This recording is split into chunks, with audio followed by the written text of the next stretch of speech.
حبايب قلبي طلاب تالتة ثانوي دفعة 2025، ايه الأخبار يا شباب؟ وحشتوني جدا، يا رب تكونوا بألف خير. النهاردة بإذن الله هنبدأ مع بعض مراجعة على فصل الهرمونات.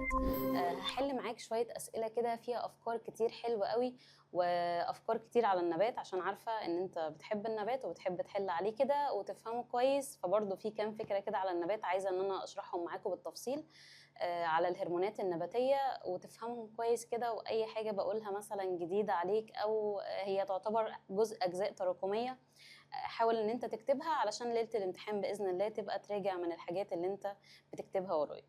طيب، في كتاب التفوق عندك هتلاقيه مقسم لك الدرس لجزئين، الدرس الأول والدرس التاني، يعني الفصل كله، سوري، الفصل كله مقسمه لك لدرسين، درس أول ودرس تاني. تمام.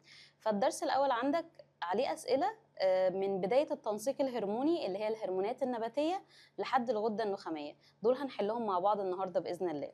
فافتح معايا كتابك كده وسمي الله ويلا بينا نبدأ. أول سؤال، الجزء الأولاني ده كله بيتكلم عن الهرمونات النباتية.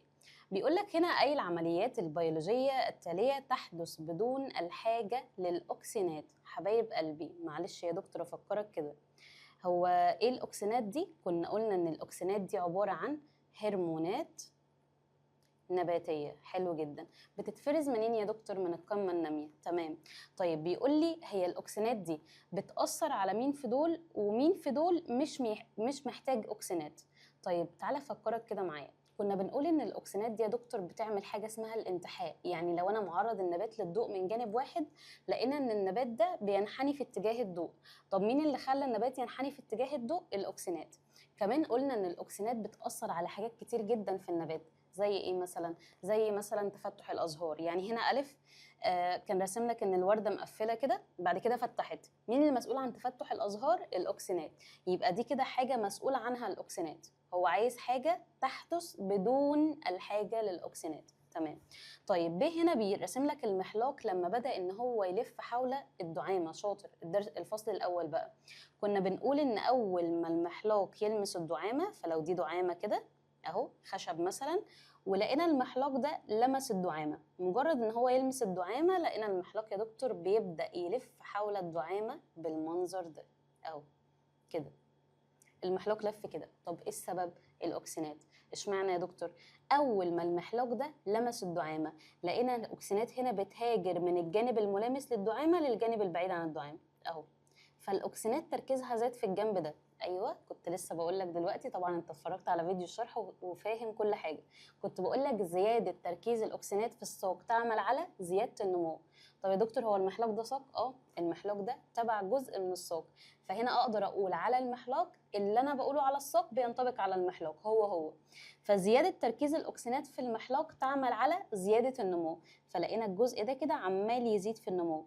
طب وده فيه اوكسينات برضو بس بنسبه قليله شويه، مثلا هنا 35 وهنا 65. فاللي فيه اوكسينات بنسبه 65 ده هينمو برضو بس بمعدل اقل شويه، فلقينا الجانب الملامس للدعامه بينمو بمعدل اقل. فعشان كده لقينا المحلاق بدأ ان هو يلف حول الدعامة ويمسك في الدعامة كويس جدا، فلقينا الساق بتاعة النبات ده بدأت ان هي تستقيم رأسي، والنبات قادر ان هو يعمل عملية بناء ضوئي ويكمل حياته بصورة طبيعية. حلو جدا. طيب يبقى هنا المحلاق لما يلف حول الدعامة فهو محتاج أكسنات. تمام. طيب بعد كده جيم هنا، سيبك من جيم دلوقتي، تعال نشوف دال. دال هنا لقينا الساق بتاعت النبات راحة ناحية الضوء، راحة في اتجاه الشمس، فمعنى كده ان الحركة دي اسمها حركة ايه؟ انتحاء. فالانتحاء سببه الاوكسينات برضو. فاضل لنا مين؟ جيم بقى. هل جيم ده سببه الاوكسينات؟ يا دكتور هو ايه جيم ده الاول؟ جيم ده اللي هو الصغور في السطح السفلي للورقة. حبايب قلبي في تانية ثانوي كنت خدت ان الورقة بتاعت النبات ليها سطح علوي وسطح سفلي. السطح السفلي كان بيبقى موجود فيه صغور. فايدة الصغور دي ايه يا دكتور؟ بتفتح وتقفل تفتح وتقفل. طب تفتح وتقفل ليه؟ حبايب قلبي لما النبات يمتص كمية مياه كبيرة فهو عايز يفقد المياه دي، هو مش محتاج كل كمية المياه دي، هو عايز مياه عشان يعمل عملية بناء ضوئي، عايز مياه عشان الخلايا تكون منتفخة ويكون النبات الاوراق بتاعه مفتحه ومستقيمه والساق مستقيمه، لكن هو بيمتص كميه ميه كبيره جدا، بس هو مش عايز يحتفظ بيها، ده هو عايز يمتص ميه ياخد حاجته بس ويتخلص من الميه الزياده. فلقينا النبات بيتخلص من الميه الزياده دي عن طريق عمليه اسمها عمليه النتح. عمليه النتح دي ايه؟ هي خروج الميه في صوره بخار ماء. منين بقى؟ من الصغور. لقينا الصغور دي عباره عن فتحات صغيره زي ثقوب صغيره كده اهي، زي ثقوب صغيره كده موجوده في السطح السفلي للورقه، طبعا بنشوفها تحت الميكروسكوب. الصغور دي بتقدر ان هي تفتح اول ما النبات يبقى عايز يفقد الميه. ولو النبات عايز يحتفظ بالميه بتاعته، خلاص فقد الميه اللي هو مش محتاجها، لقينا الصغور دي بتقفل. فالصغور دي عماله تفتح وتقفل بسبب فقد واكتساب الميه. حلو جدا. طيب هل هنا في اي علاقه للاكسنات بفتح وغلق الصغور؟ لا، انا قلت لك الصغور بتفتح وتقفل على حسب الميه، يعني فتح وقفل الصغور هنا ليه علاقه بالاسموزيه اللي هي فقد الميه واكتساب الميه، بس كده. تمام. يبقى هنا يا دكتور الصغور دي، طبعا اقول لك بس كام معلومه عن الصغور برضو تكون عارفها يعني احتياطي.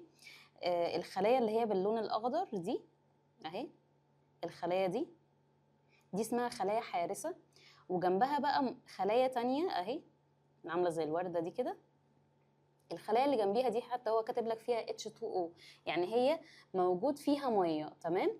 فهنا كاتب لي ان الصغر ده بيقدر ان هو يقفل، والناحيه التانية اللي هو الشكل التاني ده بيقدر ان هو يفتح. لما بين الحته البيضه دي فمعناها هنا ان الصغر فتح.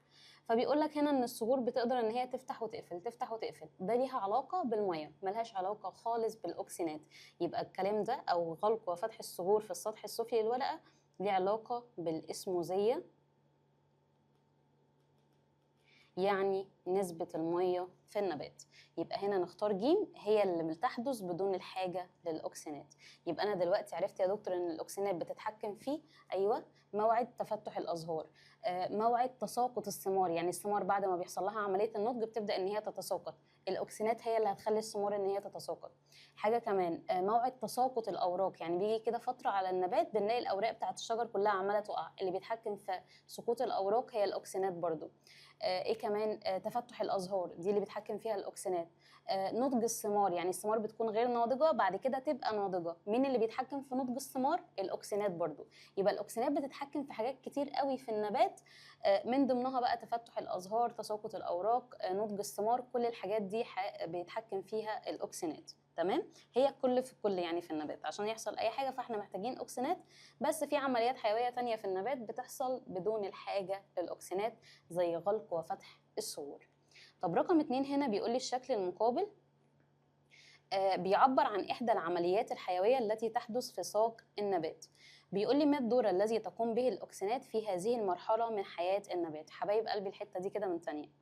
بيقول لي النسيج ده اللي هو اللي باللون البينك ده، بيقول لي ده اسمه نسيج الكامبيوم، نسيج إنشائي. هتفتكر الكلمة دي.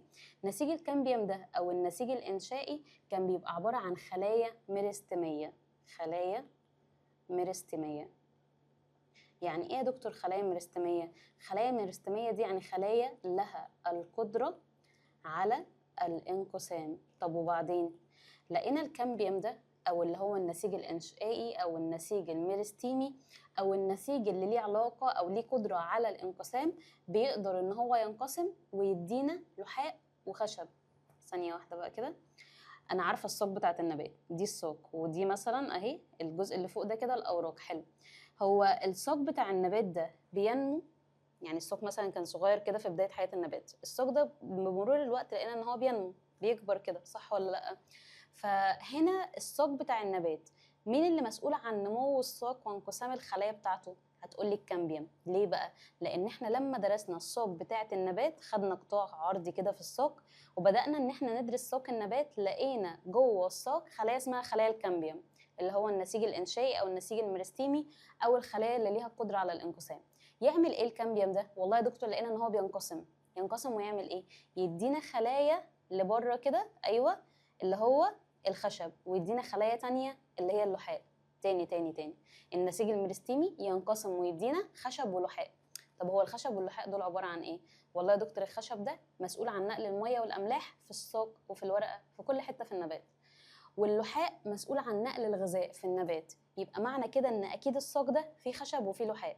فلقينا بتقدم او بمرور الوقت لقينا الساق بتاعت النبات دي عماله تنمو تنمو تنمو تنمو. طب تنمو بسبب ايه؟ بسبب ان النسيج الميرستيمي او الكامبيوم اللي موجود جوه الساق عمال ينقسم ويدينا خشب جديد ولحاء جديد، فالساق تكبر شويه، ينقسم وتدينا خشب جديد ولحاء جديد، فالساق تكبر اكتر، الساق تكبر اكتر لحد بقى ما هنا عمر الشجره عمال يزيد.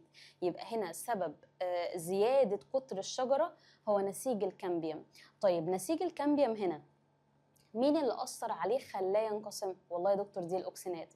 الأوكسينات هي اللي خلت نسيج الكامبيوم ينقسم ويدينا خشب ولحاء.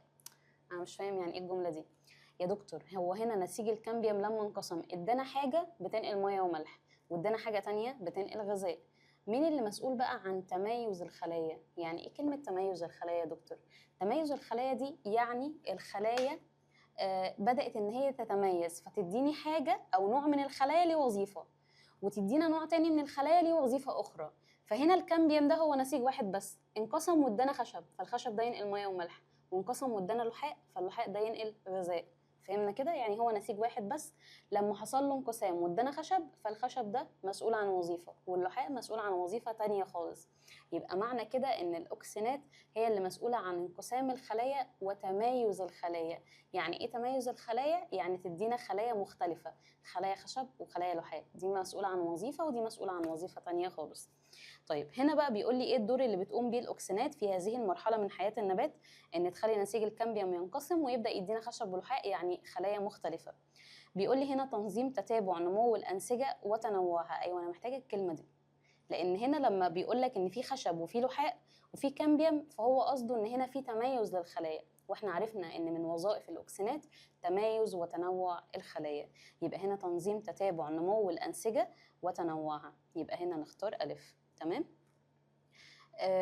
هو طبعا ب وج ودال يعني تمام، هما كلهم صح عادي جدا، حاجه ليها علاقه بالاوكسينات، بس هو مش بينطبق على الشكل ده. تمام. هو بيقول لك في هذه المرحله من حياه النبات، وراسم لك كامبيوم وخشب ولحاء، فده مسؤول عن تميز الخلايا وتنوعها. رقم 3 بيقول لك أي مما يلي يعبر عن اتجاه حركة معظم الأوكسينات استجابة لتعريض الساق للضوء من جانب واحد. لو أنا عرضت النبات للضوء من الجنب ده، اسمع معايا كده، كنت بقول لك مثلا لو مصدر الضوء في الجنب ده، فين الأوكسينات؟ كنت بتقولي في القمة النامية. طيب أول ما عرض النبات للضوء من جانب واحد، الأوكسينات بتهاجر من الضوء إلى الظلام. يعني أنا لو قسمت الساق بالنص كده، هلاقي في البداية خالص قبل ما عرض النبات للضوء من جانب واحد تركيز الأوكسينات 50-50. حلو جدا. بعد كده لقينا أول ما انعرض النبات ده للضوء من جانب واحد، الأوكسينات بتهاجر من الضوء للظلام، يعني عمالة تروح الناحية دي كده، فتزيد الأوكسينات في الجنب ده وتقل في الجنب ده. تركيزها هنا بقى كام؟ بقى 35، وهنا بقى كام؟ 65. ايه ده التركيز اختلف؟ ايوه، ما انت عرضت النبات للضوء من جانب واحد. طيب كنا بنقول زيادة تركيز الأكسنات في الساق تعمل على زيادة النمو، فلقينا الساق ده عمال ينمو كده، أو الجزء ده بينمو كده، بيزيد قوي في النمو، وده هينمو برضو بس بمعدل أقل أهو. بس كده حصل انتحاء للساق ده في اتجاه الضوء. حلو جدا. طيب هو هنا بقى بيقول لي اتجاه حركة الأكسنات هتبقى ازاي؟ أنا رسمت أول حاجة إن الأكسنات هاجرت كده من الضوء للظلام، يبقى أنا بداية كده الأكسنات هتهاجر من الضوء للظلام. حلو قوي. يبقى احنا هنستبعد دي وهنستبعد دي. تمام. فانا كده قدامي الف ودال اهو، الاكسنات هتهاجر من الضوء للظلام. طيب زياده تركيزها بقى هيبقى فين؟ هيبقى بعيد في الجانب البعيد عن الضوء. اول ما تهاجر كده فتبدا ان هي تنزل كده اهو. تمام. لكن هو قال لي دي هي هاجرت كده وبعد كده نزلت في الجنب ده، لا، هي زياده تركيزها هيبقى في الجانب البعيد عن الضوء، وهو ده اللي هينمو اكتر بمعدل اكبر. بس كده. يبقى هنا هنختار د مش الف. 4 بيقول لي الجدول المقابل بيوضح بعض الوظائف المختلفة لبعض الهرمونات النباتية. أي هذه الهرمونات يحفز عملية تضاعف DNA في الخلايا النباتية. تضاعف DNA يعني معناها إن الخلايا بتاعة النبات بتنقسم. تنقسم. حلو قوي. يعني إيه الجملة دي يا دكتور؟ يعني مثلا لو عندك خلية 2 نون، فالخلية دي علشان تنقسم، خلايا في النبات عشان تنقسم فمثلا هتعمل انقسام ميتوزي. الانقسام الميتوزي ده أول ما الخلية تبدأ تعمل انقسام ميتوزي، بدل الاتنين نون تضاعف المادة الوراثية، تضاعف DNA. بعد كده الاتنين نون دول يبقوا 4 نون. برافو عليك، 4 نون. ضعفت المادة الوراثية. بعد كده تبدأ توزعهم على خليتين، لأن الانقسام الميتوزي بينتج عنه خليتين. بعد كده وزعت المادة الوراثية على الخليتين دول، ال4 نون هيتوزعوا هنا 2 نون وهنا 2 نون. يبقى معنى كده ان الانقسام الميتوزي بينتج عنه خلايا شبه الخلايا الأم بالظبط. حلو جدا. فهنا بيقول لك اي الهرمونات التاليه بيحفز عمليه تضاعف الدي ان ايه، يعني بيخلي الخلايا تعمل انقسام. فبيقول لي اندول حمض الخليك بيحفز نمو الخلايا. نمو ده يعني مثلا خليه كانت عامله كده فبقت عامله كده، كده حصل لها نمو، كبرت زياده في الحجم. تمام. طيب السيتوكاينين بيقول لي يحفز انقسام الخلايا. انقسام الخلايا والله يا دكتور يعني تضاعف الماده الوراثيه، يعني مثلا انقسام ميوزي او ميتوزي فلازم الماده الوراثيه تتضاعف، يعني لازم الدي ان ايه يتضاعف. فهنا هنختار السيتوكاينين معانا. طيب الايثايلين بيقول يحفز نضج الثمار. فهنا نضج الثمار معناه ان الثمره عادي كانت موجوده بس كانت غير ناضجه، اتحولت لثمره ناضجه. تمام. ده ليه علاقه بالاكسنات بس ملوش علاقه بانقسام او تضاعف الماده الوراثيه او انقسام الخلايا. يبقى هنا هنختار السيتوكاينين فقط. رقم 5 بيقول لي أجريت تجربة على 4 بذور نباتية متماثلة وتم زراعتها في تركيزات مختلفة من الأوكسينات ودرجة حرارة مختلفة. تمام. طيب معلش كده، طالما هو جاب لي سيرة التركيزات، كنا بنقول زيادة تركيز الأوكسينات في الساق تعمل على زيادة النمو، وزيادة تركيز الأوكسينات في الجذر تعمل على تقليل النمو. حلو جدا. يعني أنا لو بزرع نبات ما ينفعش إن أنا أزود تركيز الأوكسينات قوي. طب ليه؟ لو انا زودت تركيز الاكسنات قوي، يعني مثلا انا بزرع نبات فانا حطيت له اكسنات بنسبه عاليه، تمام؟ اكسنات بقى مصنعه، فالاكسنات دي لو زادت نسبتها عن المعدل الطبيعي هلاقي الجذر بدا ان هو ينمو بمعدل قليل، فبالتالي النبات هنا مش هيقدر ان هو يمتص الميه. فهنا علشان النبات ينمو بصوره طبيعيه فلازم معدل الاكسنات يكون ايه؟ يعني بدرجه متوسطه، ولا هو زياده قوي ولا هو قليل قوي. تمام. لان انا لو زودت تركيز الاكسنات دي مش حاجه حلوه، لو زودت تركيز الاكسنات قوي هتاثر على الجذر، هتاثر على نمو الجذر بالتثبيط، يعني هتوقف نمو الجذر، فنلاقي الجذر بدا ان هو ينمو قصير كده، فبالتالي مش هيقدر ان هو يمتص الميه. فبيقول لي حاله النبات، او تعال نشوف هو عايز ايه الاول. فكانت النتيجه تباين نمو البذور كما بالاشكال التاليه، يعني اداني هنا نبات A و B و C و D، فطبعا اللي حصل له نمو بصوره طبيعيه هو C. تمام. اي الاشكال الموضحه تمثل حاله النبات رقم 2. النبات رقم 2 بيقول لي انا حطيت له تركيز اوكسينات متوسط وفي درجه حراره 25، يبقى معنى كده ان هو ما زودلوش الاوكسينات قوي، حصل نمو للجذر عادي، حصل نمو للساق عادي جدا، ومظبط درجه الحراره. يبقى النبات رقم 2 اكيد هو هيبقى C. تمام. لكن 1 ما ينفعش اختار ان هو رقم 1. ليه بقى؟ لان بيقول لي هنا تركيز الاوكسينات كان عالي جدا، هو درجه الحراره مظبطها تمام بس تركيز الاوكسينات كان عالي جدا. طب يا دكتور ما تركيز الاوكسينات لو عالي جدا الجذر هيحصل له ايه؟ هيقل في النمو، فبالتالي مش هيقدر ان هو يمتص الميه، فالنبات هيموت. تمام. يبقى هنا مش هينفع تركيز الاوكسينات يكون عالي جدا ولا منخفض ولا منخفض جدا، فطبعا استبعدناهم. وهنا درجه الحراره 5 اصلا، فدي برضو درجه حراره مش مناسبه لنمو النبات. هي درجه الحراره المناسبه لنمو النبات هي درجه حراره 25. يبقى هنا النبات رقم 2 هو C اللي حصل له نمو بصورة طبيعية. 6 بيقول لي الشكل المقابل بيوضح أجريت التجربة معملية تم خلالها وضع بذور نباتية وزراعتها على قرص دوار. خد بالك بقى من كلمة قرص دوار ده، دايما بيجيبها لهم في امتحانات تانية ثانوي كتير، موجودة كتير قوي في امتحانات في كتاب الامتحان وفي كتاب التفوق. السؤال ده اتكرر كتير قوي في تانية ثانوي وفي تالتة برضو. تمام. بيقول لي حطينا النبات ده وحطيناه في قرص دوار، يعني هنا النبات عمال يدور كده، عمال يلف كده، يعني الجذر والساق مش ثابتين مكانهم. ايه ده؟ يعني هنا هيكون في تأثير للجاذبية. ما انا عارفة ان الاكسنات اللي بيأثر عليها المية والضوء والجاذبية. فانا لو مثبته النبات في وضع افقي كده زي ما هو عامله لي كده، في وضع افقي كده بالمنظر ده، فالساق نايم على الارض كده والجذر نايم على الارض.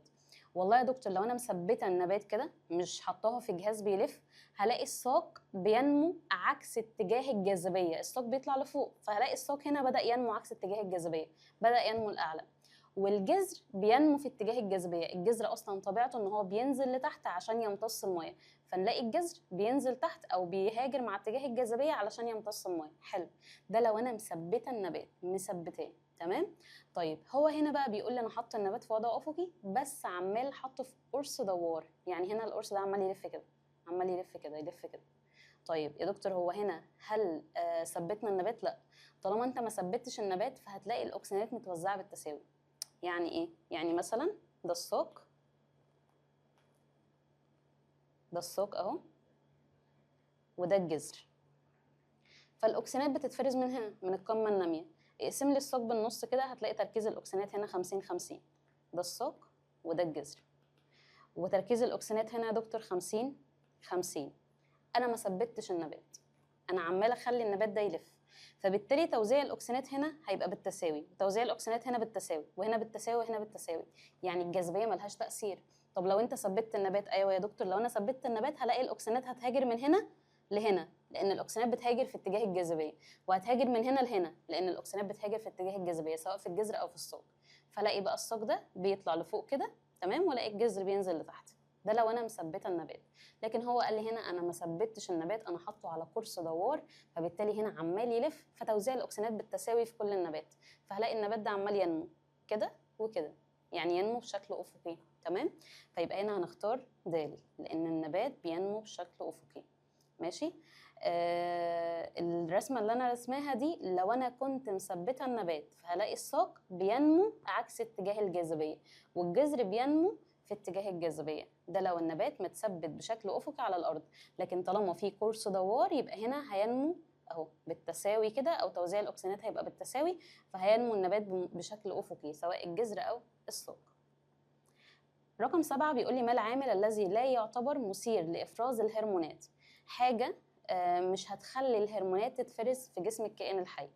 بيقول لي حدوث تغير في محتويات بلازما الدم. لا طبعا ده يعتبر مثير لافراز الهرمونات، لان احنا عندنا بلازما الدم ممكن مثلا تركيز السكر بيزيد ويقل فيها، تركيز الميه بيزيد ويقل فيها. السكر هيسبب افراز مثلا ماده او هرمون الانسولين او الجلوكاجون. طيب الميه هتسبب افراز هرمون الاي دي اتش. فمعنى كده ان التغير في بلازما الدم، اي تغير في بلازما الدم، فده هيبقى مثير لافراز معظم الهرمونات اللي موجوده في جسمك.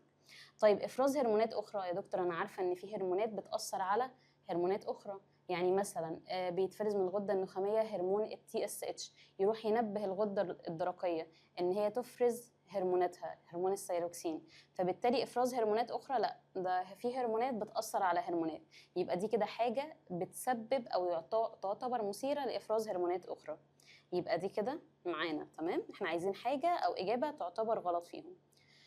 إرسال السيالات العصبية إلى الغدة. حبايب قلبي لو تفتكر كده نخاع الغدة الكظرية كنا بنقول إن في جهاز اسمه الجهاز العصبي الباراسمبثاوي، ده بيروح ينبه نخاع الغدة الكظرية إن هو يفرز هرموناته اللي هو هرمون الأدرينالين والنور أدرينالين. في حالة الطوارئ بقى زي حالة الخوف والقلق والتوتر والرعب، كل الحاجات دي بيتفرز فيها هرمون الأدرينالين. فإحنا عارفين إن في خلايا عصبية أو أعصاب بتأثر على الغدد فتخلي الغدد تفرز هرمونات. يبقى دي كده تعتبر معانا. طيب هل وجود المستقبلات في الخلايا المستهدفة ده يعتبر مثير لإفراز الهرمونات؟ يا دكتور طب وبعدين مثلا دي خلية الهدف أهو، تمام؟ فمثلا دي خلية الكلية، دي خلية في الكلية، وموجودة على الخلايا بتاعت الكلية دي مستقبلات مثلا لهرمون ال ADH. هل المستقبلات دي هي اللي بتسبب افراز الهرمون ال ADH؟ لا، ده المستقبلات هي موجوده على الخلايا عشان مستنيه الهرمون يجي لها، فدي ما تعتبرش مثير لافراز الهرمون. تمام. يبقى هنا الحاجه اللي مش بتاثر على افراز الهرمونات هي المستقبلات اللي موجوده على خلايا الهدف. رقم 8 أي الأعضاء التالية أكثر تأثيراً بنقص إفراز هرمون النمو في مرحلة الطفولة؟ لو هرمون النمو اللي هو الجي اتش قل في مرحلة الطفولة يا دكتور، والله ده هيسبب حالة القزامة. طب لو زاد في الطفولة هيسبب حالة العملاقة. حلو جدا. طب هو بيقول لي هنا لو قل في مرحلة الطفولة فهيسبب القزامة، يعني الطفل هيكون قزم. طب معنى ان هو قزم هنا يعني ايه الخلايا اللي أثر عليها أول حاجة؟ هتقولي العظام. طالما هو قزم يبقى اكيد العظام بتاعته صغيره. حلوه جدا. فهنا دي اول حاجه هيأثر عليها هي العظام. تمام. لان لو كان هرمون النمو بيتفرز بصوره طبيعيه كان الشخص ده هيطول. تمام كده. لكن طالما هرمون النمو فيه نقص حاد في افرازه فهيسبب حاله القزامه، يعني الطفل ده قزم. يعني معنى كده ان هنا هرمون النمو بيتفرز بصوره قليله. فاول حاجه ياثر عليها هرمون النمو في الاطفال هي العظام. يبقى هنا جايب لي بقى الاختيارات: العضله التوأميه ولا عظمه الفخذ ولا الكبد ولا القلب. فاحنا طبعا هنختار عظام اللي هي عظمه الفخذ. رقم 9: كم عدد هرمونات الغدة النخامية التي تختلف وظيفتها باختلاف جنس الفرد؟ حبايب قلبي، كنا قلنا ان الغدة النخامية الفص الأمامي بتاعها بيفرز هرمون اسمه هرمون البرولاكتين. هرمون البرولاكتين بيساعد على، برافو عليك، تكوين اللبن في الغدد الثديية، فده ليه علاقة بالإناث. بيقول لي بتختلف الوظيفة باختلاف جنس الفرد، يعني ذكر وأنثى. ذكر وأنثى، تمام. طيب كنا خدنا كمان ان الفص الامامي للغده النخاميه بيفرز هرمونات زي ال LH وال FSH. ال FSH في الذكر كان ليه وظيفه وفي الانثى كان ليه وظيفه. ال LH في الذكر كان ليه وظيفه وفي الانثى كان ليه وظيفه. يبقى معنى كده ان الثلاثه دول بيختلفوا باختلاف جنس الفرد. طيب حاجه كمان، كان في هرمون اسمه هرمون ال OH، الاكسيتوسين. هرمون الاكسيتوسين اللي كان بيتفرز من الفص الخلفي للغده النخاميه، او بيتكون في الخلايا العصبيه المفرزه وبعد كده يتنقل يتخزن في الفص الخلفي للغده النخاميه ويتفرز من الفص الخلفي للغده النخاميه. هرمون ال OH ده كان بيساعد على اندفاع ونزول الحليب من الغدد الثدييه بعد الولاده. كمان كان بيساعد على تنظيم تقلصات الرحم وبيزيدها بشده اثناء عمليه الولاده، يعني ليه علاقه بالانثى. فكده كام هرمون بيختلف الوظيفه بتاعته على حسب اختلاف جنس الفرد؟ هم 4 هرمونات. يلا بينا نكمل مع بعض. رقم 10 هنا بيقول لك أي العبارات التالية تنطبق على خصائص الهرمونات؟ عايز عبارة من دول صح عن الهرمونات. بيقول لي لا يمكن للهرمون الواحد أن يؤثر على أكثر من عضو. لا طبعا العبارة دي غلط يا دكتور، أنا عارفة إن ممكن هرمون واحد يأثر على أعضاء كتيرة في الجسم، زي مثلا هرمون الأنسولين بيأثر على معظم خلايا الجسم، زي مثلا هرمون النمو برضو بيأثر على أعضاء كتيرة في الجسم. يبقى العبارة الأولى دي غلط. ب بيقول لي لا يمكن لأكثر من عضو أن يفرز نفس الهرمون. يا دكتور أنا عارفة إن في هرمون اسمه هرمون الريلاكسين. هرمون الريلاكسين ده كان بيتفرز من المشيمة وكان بيتفرز من جدار الرحم وكان بيتفرز من الجسم الأصفر. يعني بالتالي هرمون واحد بيتفرز من أكثر من حاجة أو أكثر من عضو في جسم الأنثى. طيب هرمون الريلاكسين ده كان بيعمل على ارتخاء الارتفاق العاني. يعني إيه؟ يعني هنا في منطقة اسمها منطقة الارتفاق العاني، دي بتبقى عبارة عن غضاريف. فأول ما يتفرز، أول ما الأنثى بتحمل بيبدأ يتفرز عندها هرمون الريلاكسين بيعمل على ارتخاء الارتفاق العاني. فمنطقة الارتفاق العاني اللي بتبقى عبارة عن غضاريف تبدأ إن هي تتمدد شوية عشان الحوض يتسع عشان يقدر إن هو يستوعب الجنين. فبالتالي هنا أنا قلت هرمون واحد بيتفرز من أكثر من عضو، يبقى دي كده هتبقى غلط. لا يشترط أن تفرز الهرمونات من غدد صماء. أيوة دي صح. ليه بقى؟ مش شرط أن الهرمون يتفرز من غدد صماء، ممكن الهرمونات تتفرز من غدد صماء أو غدد مشتركة. يعني البنكرياس كنت بقول عليه أن هو غدة مشتركة وكان بيفرز هرمون الأنسولين وهرمون الجلوكاجون. فمعنى كده أن هنا يا دكتور أقدر أقول أن مش شرط أن الهرمونات تتفرز من غدد صماء فقط، لا دي ممكن تتفرز من غدد صماء أو غدد مشتركة. يبقى هي دي العبارة الصح. تمام. دال بيقول لي لا تؤثر الهرمونات على الغدد ذات الإفراز الخارجي. لا العبارة دي غلط يا دكتور، أنا عارفة إن الهرمونات ممكن تأثر على غدد ذات إفراز خارجي. يعني مثلا زي هرمون البرولاكتين بيأثر على الغدد الثديية، وأنا عارفة إن الغدد الثديية بتبقى عبارة عن غدد ذات إفراز خارجي، يعني بتخرج إفرازها بره الجسم. يبقى الأخيرة دي هتكون غلط. 11 أي الهرمونات التالية له تأثير مباشر على نوع العضلات الموضحة بالشكل؟ العضلات دي عضلات هيكلية. فبيقول لي هرمون في دول بيأثر على العضلات الهيكلية، ال ADH ولا الأكسيتوسين ولا ال GH اللي هو هرمون النمو ولا ال TSH؟ طبعا هو هرمون النمو لأن هو اللي بيعمل على نمو الجسم. فبالتالي طالما أنا قلت كلمة نمو يعني تكوين يعني بناء، يعني بناء هرمونات، بناء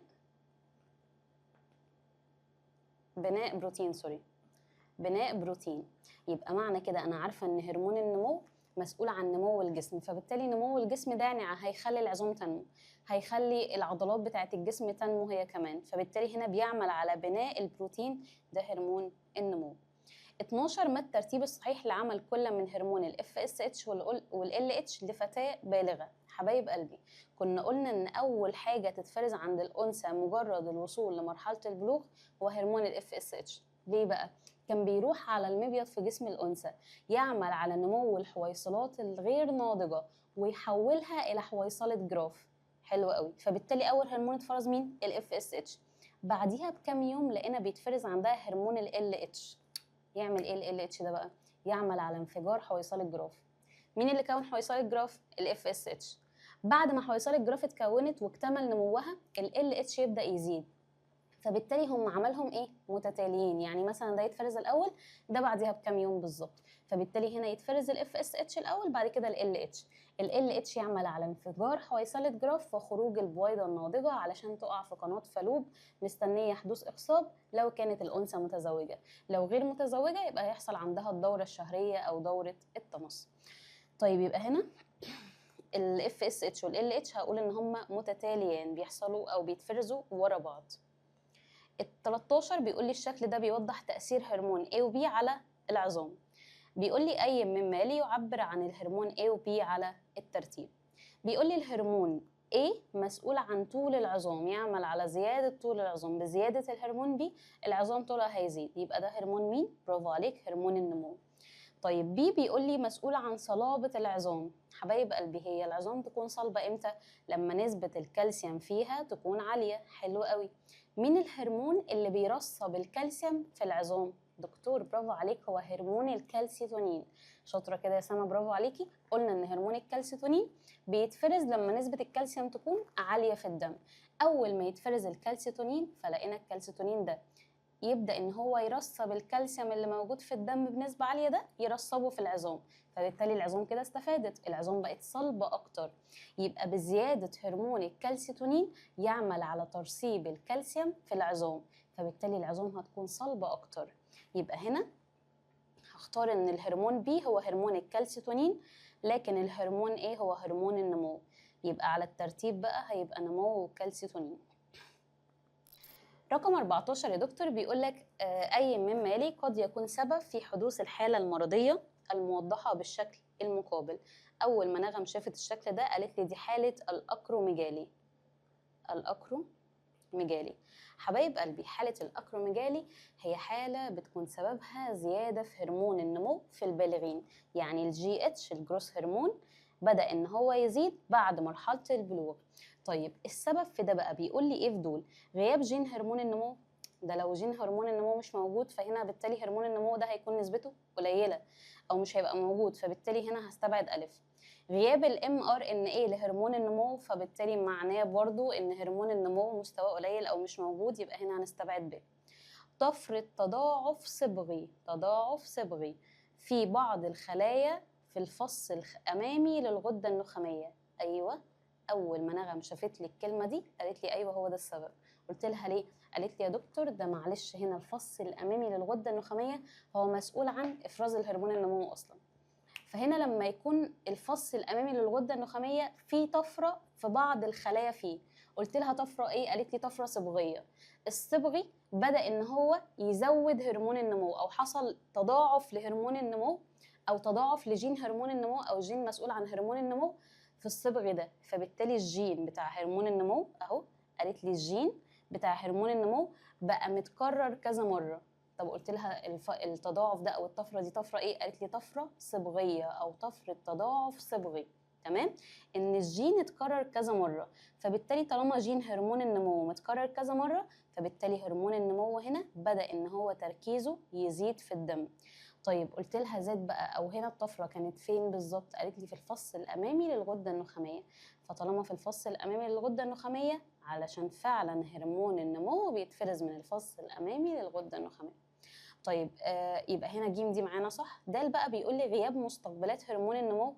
هو لو ما فيش مستقبلات لهرمون النمو فبالتالي هرمون النمو هيبقى ملوش تأثير، فهو مش هيسبب حالة الأكروميجالي. تمام، لأن حالة الأكروميجالي سببها زيادة هرمون النمو بعد البلوغ. يبقى هنا برضو استبعدنا د. يبقى هنا سبب حالة الأكروميجالي هي تضاعف صبغي في بعض الخلايا في الفص الأمامي للغدة النخامية سببت زيادة إفراز هرمون النمو. رقم 15 من خلال دراستك للشكل المقابل الخلية س بتوجد فيه. بصي معايا كده يا جنى، أول ما لمحت الثلاث هرمونات الموجودين تحت بعض دول لقيت حاجة هتوصلني للإجابة بسرعة. إيه هي؟ ال ACTH. هو بيقول لي الخلية س دي خلية في القشرة بتاعة الغدة النخامية ولا النخاع ولا الفص الأمامي للغدة النخامية ولا خلايا بيتا بالبنكرياس. فأنا لقيت ال ACTH وأنا عارفة إن هو بيتفرز من النخامية، يروح يأثر على، أيوة برافو عليكي، قشرة الغدة القذرية. يعني أنا لو لقيت إن هرمون ال ACTH ده ليه مستقبلات على الخلية س، هقول إن أكيد الخلايا س دي خلايا القشرة بتاعة الغدة القذرية. حلو، فبصيت هنا على الخلايا س لقيت إن موجود عليها مستقبلات لهرمون النمو أهو واخد النص دايرة، ولقيت عليها كمان الشكل المثلث ده، فهو موجود عليها كمان مستقبلات لهرمون الأنسولين، وموجود عليها الشكل المربع ده بقى، أيوة ده مستقبلات لهرمون ال ACTH. فأكيد هرمون ال ACTH المستقبلات بتاعته موجودة على قشرة الغدة القذرية. تمام. لكن لو أنا جايبة لك الأنسولين والنمو فقط هتقولي لي مين الخلايا س دي؟ استحالة تعرفيها، لأن أنا عارفة إن هرمون النمو بيأثر على خلايا كتير مختلفة، هرمون الأنسولين بيأثر على خلايا كتير مختلفة، لكن طالما جاب لي ال ACTH فأنا عارفة إن ال ACTH بيأثر يا دكتور على، برافو عليكي، قشرة الغدة القذرية. يبقى هنا أكيد الشكل ده بيعبر عن قشرة الغدة القذرية. 16 بيقول لي الرسم البياني المقابل بيوضح حجم الرشيح الكلوي المتبقي في أنيبيبات الكلية. يعني نسبة الرشيح دي أو الكيرفات دي بتعبر عن نسبة المية اللي هي الرشيح في الكلية، عشان لو مش عاجباك كلمة رشيح اعتبرها ان هي مية في الكلية. تمام. بيقول لي في حالتين مختلفين س وصاد، بيقول لي تركيز هرمون ال ADH في الحالة صاد بالنسبة للحالة س أكبر ولا أقل ولا يساوي ولا يجب اختبار ذلك معمليا. هو مديني النسب. تمام. فأنا هبص الأول على صاد، هنا لقيت إن صاد نسبة الرشيح بتاعه بدأت تقل، وهنا الرشيح قل جدا جدا جدا في الكلية. يبقى هنا نسبة المية في الكلية قلت. يا دكتور هو طالما نسبة المية في الكلية قلت قوي كده، مين الهرمون اللي زاد في الجسم؟ هتقولي هرمون ال ADH، لأن هرمون ال ADH، أيوة عايزاك بقى دلوقتي يا بشوي تقولي الوظيفة بتاعته بسرعة. هرمون ال ADH يعمل على إعادة امتصاص المية من الكلية ويرجعها للجسم مرة أخرى. فبالتالي لو نسبة ال ADH عالية يبقى أنا عمال أخد المية من الكلية أرجعها للدم، أخد المية من الكلية أرجعها للدم، يبقى معنى كده إن نسبة الرشيح الكلوي قليلة جدا.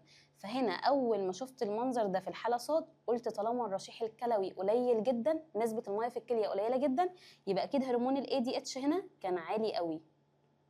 طالما نسبة المية في الكلية قليلة قوي فجه هرمون ال ADH سحب المية طلعها في الدم، يبقى نسبة المية في الكلية قلت ونسبة المية في الدم زادت. تمام. الكيرف ده بيعبر عن ان نسبة المية في الكلية قلت قوي، فمعناه زيادة افراز هرمون ال ADH. حلو جدا. طب بص بقى على الكيرف اللي هو الحالة س اللي باللون الاحمر. الحالة س دي برضو نسبة الرشيح الكلوي عمالة تقل، بس هنا بالنسبة لصاد س يعني هي قلت برضو، بس بالنسبة لصاد لا، صاد نسبة المية فيها قلت قوي في الكلية. س هي قلت برضو بس مش قوي زي صاد. تمام. فهنا س دي برضو هقول ان ممكن تكون نسبة المية عالية شوية عن صاد، تمام. فمعناها ان هنا نسبة ال ADH، برافو عليكي، اقل من صاد. تمام. يبقى هنا نسبة ال ADH اقل شوية من صاد. طالما في نسبة مية عالية في الكلية، في نسبة مية عالية شوية بالنسبة للحالة صاد يعني. تمام.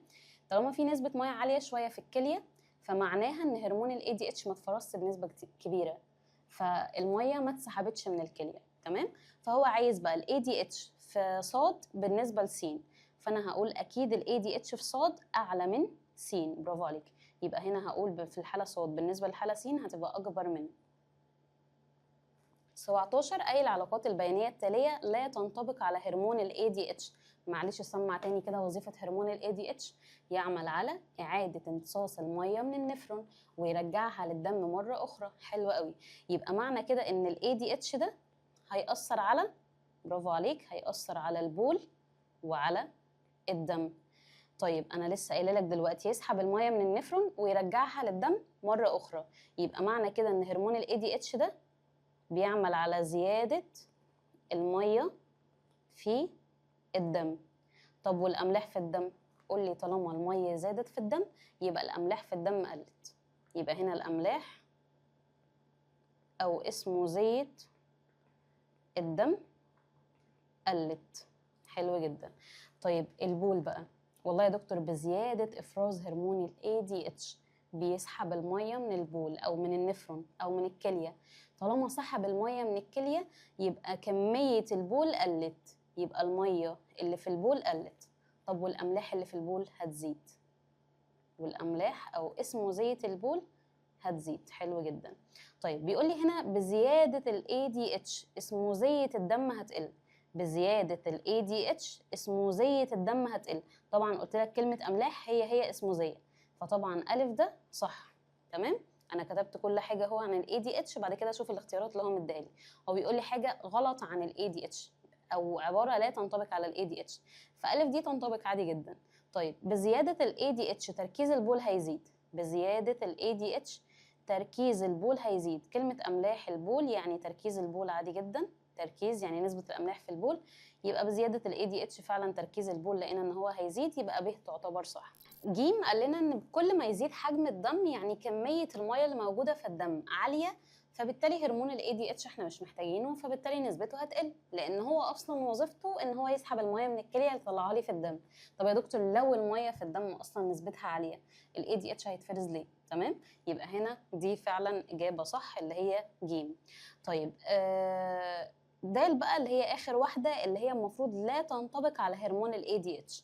بيقول لي هنا بزيادة ضغط الدم. هو أصلا هرمون ال ADH اسمه الهرمون القابض للأوعية الدموية، يعني بيعمل على رفع ضغط الدم. طيب كل ما يزيد ضغط الدم هيزيد هرمون ال ADH؟ لا، ده لو ضغط الدم عالي فبالتالي هرمون ال ADH ده لازم يقل جدا. ليه؟ لأن مش يبقى الضغط عالي فالجسم يفرز لك هرمون ال ADH يعلي الضغط أكتر. فهمنا كده؟ يبقى لو ضغط الدم كان عالي تمام لازم هرمون ال ADH يقل، لأن ما ينفعش الضغط يكون عالي فيتفرز هرمون ال ADH فيعلي لي الضغط أكتر. بس كده. يبقى هنا نختار د هي العبارة اللي لا تنطبق على ال ADH. 18 بيقول لي الجدول ده بيوضح الأعراض الناتجة عن نقص إفراز بعض الهرمونات. بيقول لي يتشابه الهرمون س وصاد في إيه؟ س بيقول لي ده ليه علاقة باختلال ضغط الدم وتعدد مرات التبول. يبقى أنا عرفت إن هرمون س ده ال ADH، طالما ليه علاقة بضغط الدم والتبول يبقى ال ADH. الهرمون صاد بيقول لي تعثر عملية الولادة الطبيعية، يبقى معنى كده إن ده هرمون ال OH أو الأكسيتوسين. الاتنين يتفرزوا منين يا دكتور؟ من الفص الخلفي للغدة النخامية. بيتكونوا فين؟ بيتكونوا في الخلايا العصبية المفرزة في منطقة الهيبوثالاموس. طيب بيقول لي بيتشابه الهرمون س وصاد في ايه؟ ال ADH وال OH بيتشابهوا في ايه؟ القدرة على تنبيه غدد أخرى، ولا العضو المستهدف، ولا حفظ الاتزان الداخلي للجسم، ولا الوحدات البنائية؟ لا، القدرة على تنبيه غدد أخرى ده مش شبه فيهم. أو العضو المستهدف لا يا دكتور، ده بيأثر على الكلية وده بيأثر على الرحم، فبالتالي برضو ده مش عضو مستهدف أو مش متشابهين في العضو المستهدف. حفظ الاتزان الداخلي للجسم، هو اللي مسؤول عن حفظ الاتزان الداخلي للجسم هو ال ADH مش ال OH، يبقى دي برضو غلط. لكن الشبه ما بين الاتنين هي الوحدات البنائية، ده هرمون وده هرمون، فالاتنين عبارة عن وحدات هرمونات، يعني عبارة عن بروتين، يعني الوحدة البنائية بتاعتهم أحماض أمينية. يبقى نختار ج. 19 بيقول لي الرسم البياني ده بيوضح التغير الناتج عن حقن شخص بأحد الهرمونات. بيقول لي ادرس الشكل ثم أجب أي مما يلي يمثل هذا الهرمون. حبايب قلبي، بيقول لي هنا الهرمون ده ليه علاقة بضغط الدم وتركيز الجلوكوز بالدم. بيقول لي قبل ما احقن الشخص ده بالهرمون كان ضغط الدم منخفض اهو، بعد ما حقنته بالهرمون، بعد الحقن لقينا ان ضغط الدم زاد. ايوه، هرمون مين ده بقى؟ ال ADH على طول، الهرمون القابض للأوعية الدموية أو الهرمون المسؤول عن رفع ضغط الدم هو هرمون ال ADH. يبقى هنا نختار ال ADH على طول. رقم 20 بيقول لي ادرس الرسم التخطيطي المقابل وحدد أين يتم تصنيع الهرمون س. فين بنصنع الهرمون س؟ أهو دي غدة ألف وده عضو إخراجي، فالعضو الإخراجي ده خرج سائل ألف. تمام؟ طيب هو أول ما قال لي عضو إخراجي فجه في بالنا كده الأعضاء الإخراجية زي الكلية، الكلية مسؤولة عن إخراج البول. فهنا بيقول لي الغدة ألف أفرزت هرمون اللي هو س، فالهرمون س ده راح أثر على العضو الإخراجي ب، العضو الإخراجي ب ده اللي هو الكلية، فالكلية أخرجت سائل اللي هو البول. حلو جدا. مين بقى الغدة ألف؟ هتقولي الغدة النخامية. الغدة النخامية يا دكتور أفرزت إيه؟ أفرزت هرمون ال ADH. ال ADH. طيب بيقول لي أين يتم تصنيع، خد بالك بقى من الكلمة دي، ما قاليش إفراز، قال لي أين يتم التصنيع. فجنات خدت بالها دلوقتي وراحت قايله لي أنا عارفة إن طالما هو حدد لي كده شوية وجاب لي كلمة تصنيع فأنا هركز وافتكر قوي الفص الخلفي للغدة النخامية، لأن هرمونات الفص الخلفي اللي هم ال ADH والأكسيتوسين دول كانوا بيتفرزوا من الفص الخلفي لكن بيتكونوا في الخلايا العصبية المفرزة في منطقة تحت المهاد. يبقى تاني مين اللي مسؤول عن تكوين ال ADH؟ الخلايا العصبية المفرزة. مين اللي مسؤول عن تكوين ال OH؟ الخلايا العصبية المفرزة في منطقة تحت المهاد اللي هي الهايبوثالاموس. فبالتالي اللي مسؤول عن تكوين أو كلمة تصنيع هو الخلايا العصبية المفرزة، لكن المسؤول عن إخراج وتحرير هو الفص الخلفي للغدة النخامية. تمام؟ يبقى هنا هنختار تصنيع ال ADH يا دكتور بيتم فين؟ في خلايا الفص الأمامي ولا خلايا الفص الخلفي ولا خلايا العصبية المفرزة؟ أيوة هي دي، بيتصنعوا أو بيتكونوا في الخلايا العصبية المفرزة. رقم 21 إذا علمت أن بعض أنواع الكحوليات عندما يتم تناولها بكمية كبيرة، الكحوليات لما تتناول بكمية كبيرة بتعمل على تظبيط إفراز ال ADH يا دكتور أول ما يقل هرمون ال ADH في الدم، فبالتالي هو مش هيعمل إيه؟ مش هيعيد امتصاص المياه من الكلية ولا يرجعها للدم مرة أخرى، فبالتالي المية هتبقى كتيرة قوي في البول، فهنا هيحصل تعدد لمرات التبول. يبقى أول ما الشخص ده يكون بيتناول كحولات بكمية عالية هنعرف إن هو بيحصل عنده تعدد في مرات التبول. طيب طالما كمية البول عالية فبالتالي نسبة الأملاح في البول أو الذائبات الموجودة في البول هتبقى إيه؟ هتبقى قليلة. يبقى هنا هنختار تركيز البول هيقل، يبقى كمية البول هتزيد وهيحصل تعدد لمرات التبول، وتركيز البول هيقل، فهنا نختار ب اللي هي تعدد مرات التبول مع انخفاض تركيز البول، يبقى نختار ب. 22 بيقول لي الشكل ده بيوضح إحدى الغدد الصماء. حدد أي العمليات الحيوية التالية تتأثر بشكل مباشر بعمل هرمونات هذه الغدة. طيب يا دكتور هو هنا رسم لي ده الفص الخلفي للغدة النخامية ودي خلايا عصبية مفرزة. الخلايا العصبية المفرزة بدأت إن هي تفرز الهرمونات بتاعتها وتوديها للنهايات العصبية للخلايا العصبية المفرزة. النهايات العصبية دي كده نهاية عصبية بدأت إن هي تخزن فيها الهرمونات. من الهرمونات اللي هتتخزن فيها ال ADH، هما 2 هرمون مفيش غيرهم بتوع الفص الخلفي، ال ADH وال OH اللي هو الأكسيتوسين. ده ليه علاقة في الأنثى في فترة الحمل، بيعمل على تنظيم تقلصات الرحم ويزيدها بشدة أثناء عملية الولادة ويعمل على اندفاع ونزول الحليب من الغدد الثديية. ال ADH هو الهرمون المضاد لإدرار البول اللي هو بيزيد أو بيعمل على إعادة امتصاص المياه من الكلية ويزود نسبة المياه في الدم. بيقول لي أي العمليات الحيوية التالية تتأثر بشكل كبير بعمل هرمونات هذه الغدة؟ تنظيم معدل التنفس ولا تنظيم درجة حرارة الجسم ولا تنظيم معدل ضربات القلب ولا حفظ الاتزان الداخلي للجسم؟ طبعا نختار حفظ الاتزان الداخلي للجسم لأن هي بتأثر بشكل كبير في الذكر وفي الأنثى. حفظ الاتزان الداخلي للجسم ده مسؤول عنه هرمون ال ADH، يعني بينظم نسبة المية والملح في الجسم. يبقى اكتب كده جنب كلمة حفظ الاتزان الداخلي للجسم تنظيم مستوى الماء والأملاح في الدم. 23 ادرس الجدول التالي الذي يعبر عن تركيز هرمون ال ADH وكمية البول لشخص ما خلال اليوم. تعالى كده نشوف نسبة ال ADH عاملة ازاي. بيقول لي هنا تركيز ال ADH في الدم كان نسبته 2 و3، والمعدل الطبيعي النسبة الطبيعية للهرمون ده نسبتها من 1.5 ل2.5. فمعنى كده ان احنا في المعدل الطبيعي عادي جدا. هو بداية اقل حاجة 1.5 واكتر حاجة 2.5. هو النسبة هنا كانت عنده 2.5، فمعنى كده ان تركيز ال ADH كويس جدا طبيعي جدا.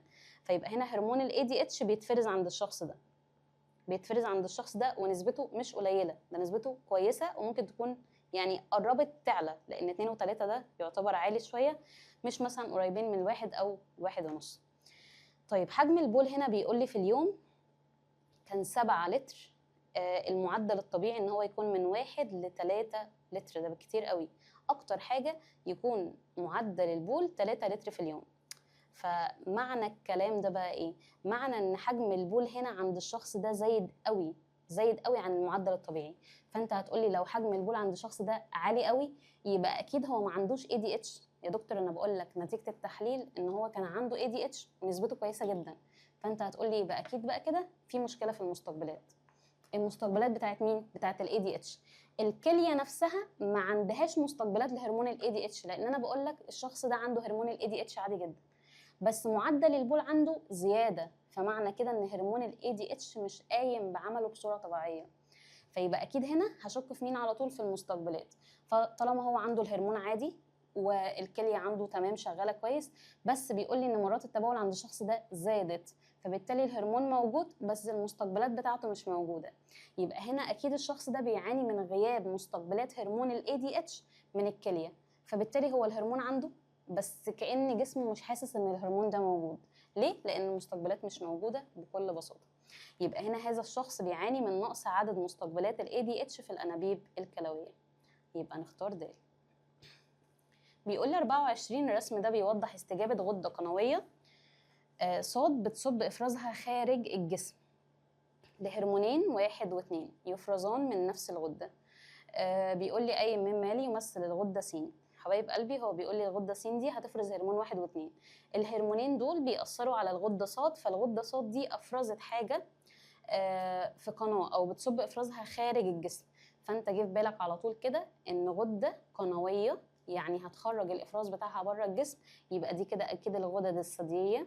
الغدد الثديية للأنثى بتفرز أو مسؤولة عن إفراز لام اللي هو اللبن. حلو قوي.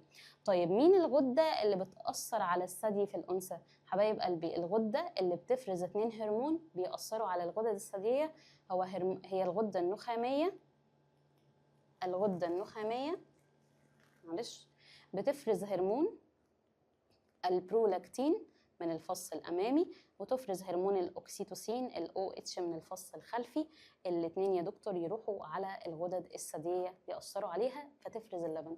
البرولاكتين بيساعد على تكوين اللبن في الغدد الثديية، الأكسيتوسين بيساعد على اندفاع ونزول الحليب من الغدد الثديية.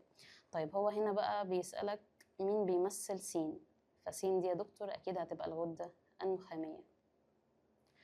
يحدث المخاض نتيجة زيادة إفراز هرمون إيه؟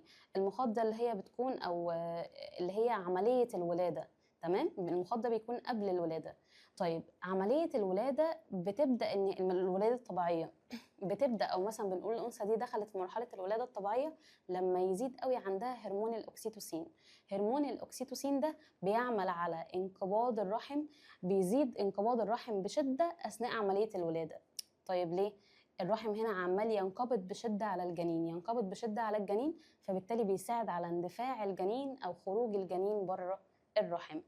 يبقى هنا المسؤول عن المخاض أو مرحلة المخاض نتيجة زيادة إفراز هرمون الأكسيتوسين، لأن الأكسيتوسين يعمل على تنظيم تقلصات الرحم أثناء الحمل ويزود تقلصات الرحم بشدة أثناء عملية الولادة استعدادا لعملية الولادة وخروج الجنين. حتى قلت لك يا دكتور قبل كده إن في عمليات الولادة المتعسرة، الولادة الطبيعية المتعسرة، يعني مثلا هرمون الأكسيتوسين اتفرز عند الأنثى وزاد قوي بعد كده قل فجأة، فطالما قل فجأة هنا هرمون الأكسيتوسين فبالتالي عضلات الرحم مش عمالة تنقبض على الجنين، فساعتها بيبدأوا إن هم يستخدموا حاجة اسمها طلق صناعي، تمام؟ اللي هو هرمون الأكسيتوسين مصنع، فيبدأ إن هو يزود عملية انقباض الرحم فيساعد على عملية الولادة.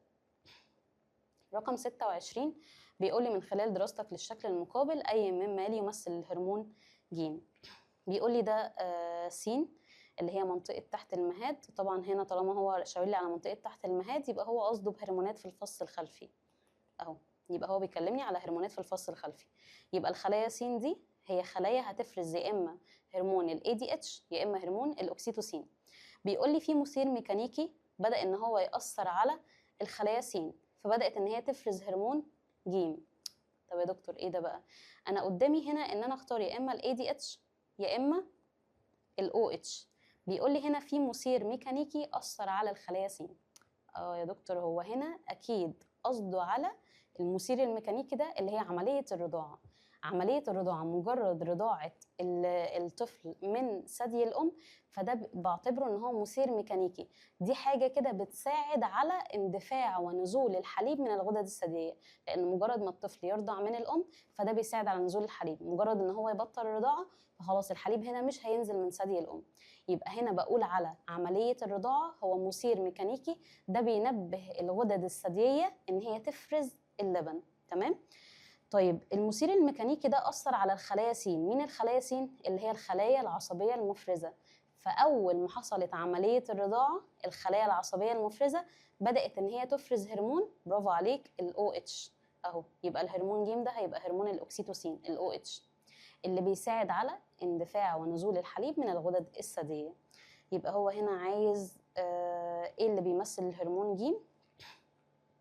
اللي هو الأكسيتوسين، يبقى نختار ب. تمام؟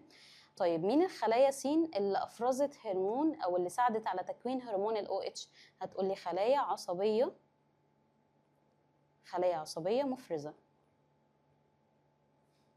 تمام.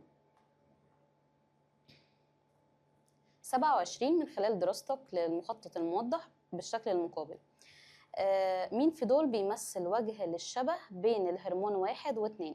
حبايب قلبي بيقول لي الخلايا س دي افرزت هرمون 1 وهرمون 2. هرمون 1 ده بيأثر على النفرون اللي هو في الكليه يعني، فاكيد الهرمون ده هرمون ال ADH. طيب هرمون 2 ده بيأثر على الغدد الثدييه فاكيد ده هرمون الاكسيتوسين. طبعا بيتفرزوا من الخلايا س اللي هي الخلايا العصبيه المفرزه، او هقول مثلا الفص الخلفي، موجودين في الفص الخلفي للغده النخاميه. عايز وجه للشبه بين الاثنين هرمون دول، هقول لك اكيد ان هما الاثنين بيأثروا على عضلات لا اراديه. ازاي بقى؟ حبايب قلبي هرمون ال ADH يعمل على انقباض الاوعيه الدمويه، والاوعيه الدمويه يا دكتور بتحتوي على عضلات ملساء يعني عضلات لا اراديه، فهرمون ال ADH ده يبدا ان هو يرفع ضغط الدم. طيب هرمون ال OH ده بيعمل على تنظيم تقلصات الرحم وبيزودها بشدة أثناء عملية الولادة، فبالتالي هو بيأثر على عضلات الرحم اللي هي عضلات لا إرادية. فوجه للشبه بين الاتنين على طول افتكر إن هما الاتنين ال ADH وال OH الاتنين بيأثروا على عضلات لا إرادية، ده بيأثر على الأوعية الدموية، ده بيأثر على الرحم، والاتنين عضلات لا إرادية. لكن وجه الاختلاف بقى أقول أي حاجة مختلفة بين الاتنين، هم مختلفين في كل حاجة. تمام؟ يبقى هنا هنقول التشابه ما بين الاثنين التأثير على العضلات اللا إرادية. يلا بينا نكمل مع بعض. رقم 28 بيسألك هنا ايه اللي بيميز خلايا بيتا في البنكرياس؟ فانت جه في بالك على طول ان خلايا بيتا دي يا دكتور بتفرز هرمون الانسولين. حلو قوي، يعني بتقلل نسبة السكر في الدم. عن الفص الخلفي للغدة النخامية، فهو طالما جاب لي سيرة الفص الخلفي فانا عرفت ان الفص الخلفي ده يا دكتور مش مسؤول عن تصنيع هرمونات. حلو جدا، لكن هو مسؤول عن تخزين وافراز الهرمونات اللي هم هرمون ال ADH وال OH. فهو اول ما يجيب لك سيره الفص الخلفي اعرف كده ان هو عايز يسالك على ان هو بيخزن ويفرز الهرمونات وليس تكوين الهرمونات. حلو جدا. طيب هو عايز حاجة بتميز خلايا بيتا عن الفص الخلفي للغدة النخامية. بيقول لي يتم تنشيطها بهرمونات أخرى ولا تقوم بإنتاج هرمونات؟ أيوة، هو طالما قال لي كلمة إنتاج دي يبقى هو فعلا عايز الموضوع ده، لان انا عارفه ان الفص الخلفي مش مسؤول عن انتاج، لكن هو مسؤول عن تخزين وتحرير فقط. تمام. لكن انتاج هرمونات، هي فعلا خلايا بيتا بتنتج هرمون الانسولين، لكن خلايا الفص الخلفي للغده النخاميه هي مش مسؤوله عن انتاج اي هرمونات، لكن هي بتخزن وبتحرر الهرمونات. يبقى هنا نختار ب. طيب 29 بيقول لي الشكل ده بيوضح الجهاز التناسلي الأنثوي، أي الأجزاء التالية يحتوي على مستقبلات لهرمونات الغدة النخامية. حبايب قلبي، أول ما جاب لي الجهاز التناسلي الأنثوي وبيقول لي هرمونات الغدة النخامية هتأثر على الجهاز التناسلي الأنثوي إزاي؟ كيف بالك على طول هرمون ال FSH وال LH. هرمون ال FSH وال LH بيأثروا على دكتور، برافو عليك، المبيض. فهنا بي ده اللي هو المبيض بيأثر عليه هرمون ال FSH وال LH. ال FSH بيعمل على نمو الحويصلات في المبيض ويحولها لحويصلة جراف. ال LH يعمل على انفجار حويصلة جراف.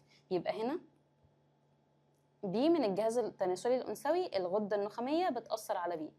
طيب حاجة كمان، عارفين إن الفص الخلفي للغدة النخامية مسؤول عن إفراز هرمون، أيوة برافو عليك، هرمون ال OH. هرمون ال OH اللي هو هرمون الأكسيتوسين، يعمل على تنظيم تقلصات الرحم.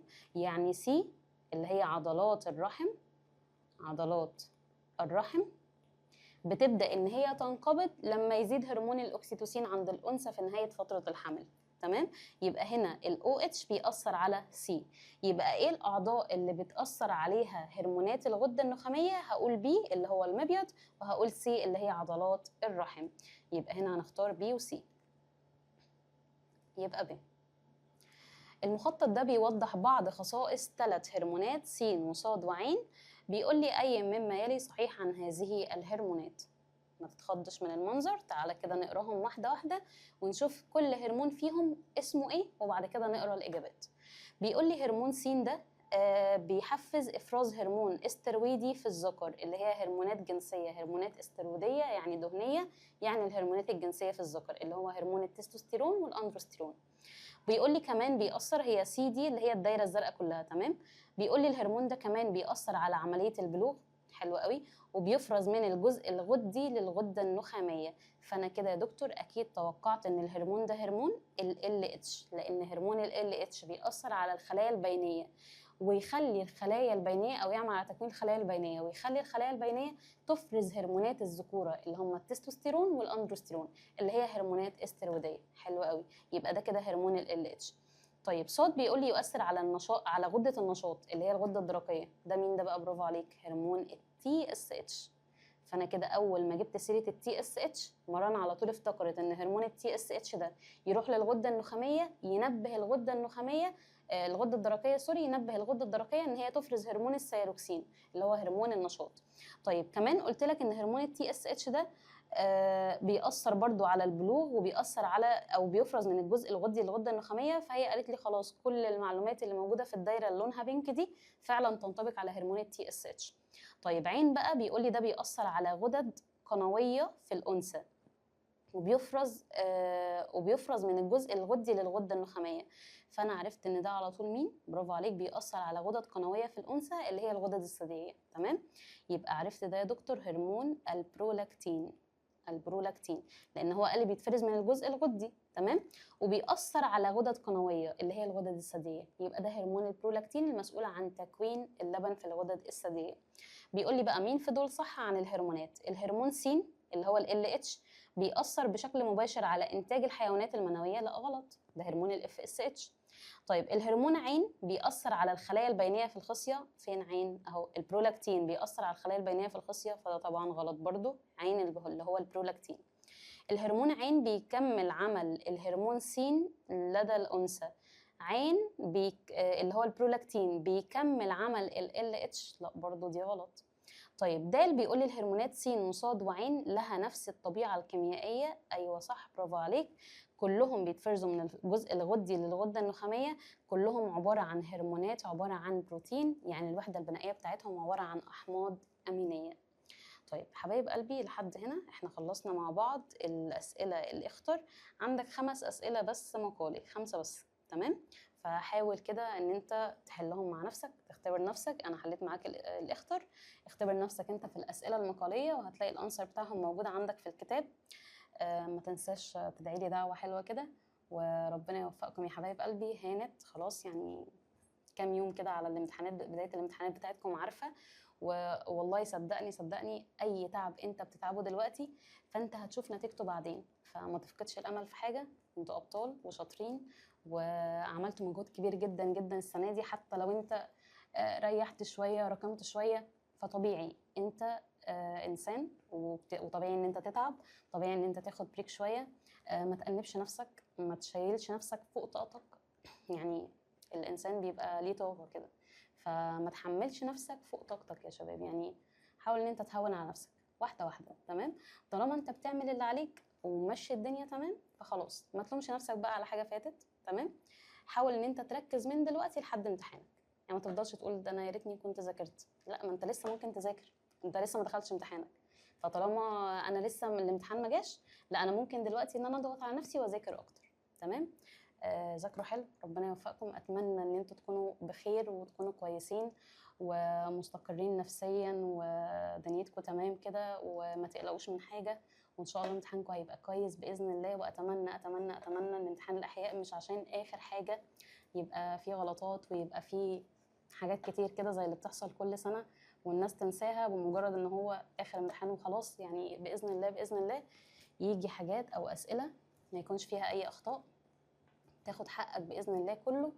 ربنا يوفقكم ويا رب تكونوا استفدتوا.